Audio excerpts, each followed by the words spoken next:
Okay, Bangarayya Sharma గారు, అంటే ఏ ఏ సందర్భాల్లో ఈ హోమాలు యాగాలు చేయడం జరుగుతుంది అండ్ వీటి ఫలితాన్ని ఎలా చూడొచ్చు? ఫలితం ఎలా ఉంటుంది?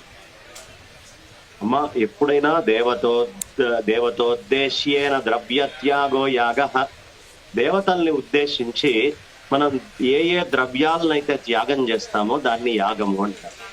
మనకి ఈ ప్రపంచంలో అన్ని కూడా పంచభూతాల నుంచే.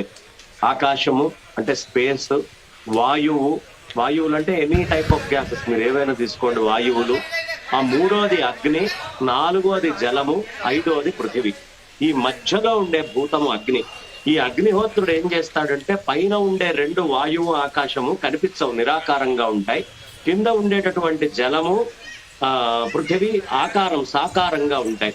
కాబట్టి జీవులంతా కూడా జలం నుంచే వస్తారు, దేవతలందరూ కూడా పైన ఉంటారు. ఈ మధ్యలో పురోహితుడిలాగా ఆ అగ్నిహోత్రుడుండి ఈ మనుష్యులు ఇచ్చేటటువంటి ద్రవ్యాలు నిరాకారం చేసి దేవతలకి, దేవతలు నిరాకారంగా ఇచ్చేటటువంటి వాటిని అగ్ని సంస్కారం చేసి మళ్ళీ మనుష్యులకి తిరిగి ఇవ్వడం కోసము ఆ అగ్నుల్ని ఆరాధన చేయటము అనేది జరుగుతుంది.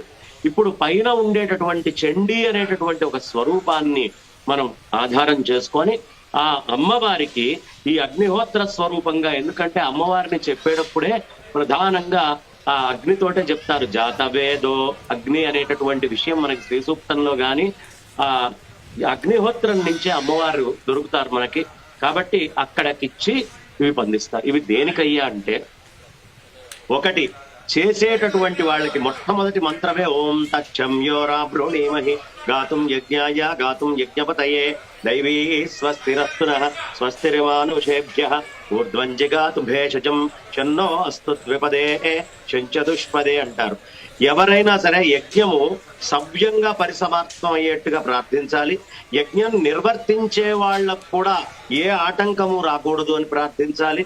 దేవతలు ఎప్పుడూ మనకి శుభం చేయాలి అని, మానవులందరికీ కూడా మేలు జరగాలి అని, చెట్టు చేమలు అన్ని కూడా చక్కగా ఊర్ధ్వముఖంగా అట్లా పెరుగుతూ ఉండాలని, మన దగ్గర ఉన్నటువంటి ద్విపద జీవులు అంటే రెండు కాళ్లతో ఉండేటటువంటి ప్రాణులు, చతుష్పాద జీవులు నాలుగు ఆ పైన కాళ్ళు ఉండేటటువంటి ప్రాణులందరూ కూడా అందరికీ శుభమగుగాక, శాంతి జరుగుగాక అని ఓం శాంతి శాంతి శాంతి మొత్తము శుభాలు జరగడం కోసం చేస్తారు.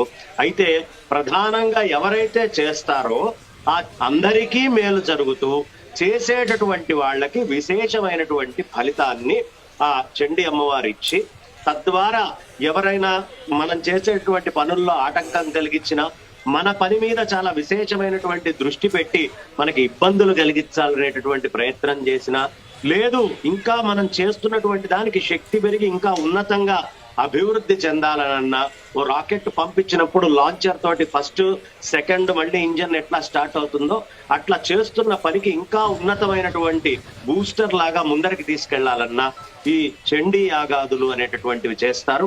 దాని ఫలితం వల్ల ఎవరైనా సరే ఇబ్బంది పెట్టేవాళ్ళు ఉంటే వాళ్ళ శక్తి కొంచెం తగ్గుతుంది.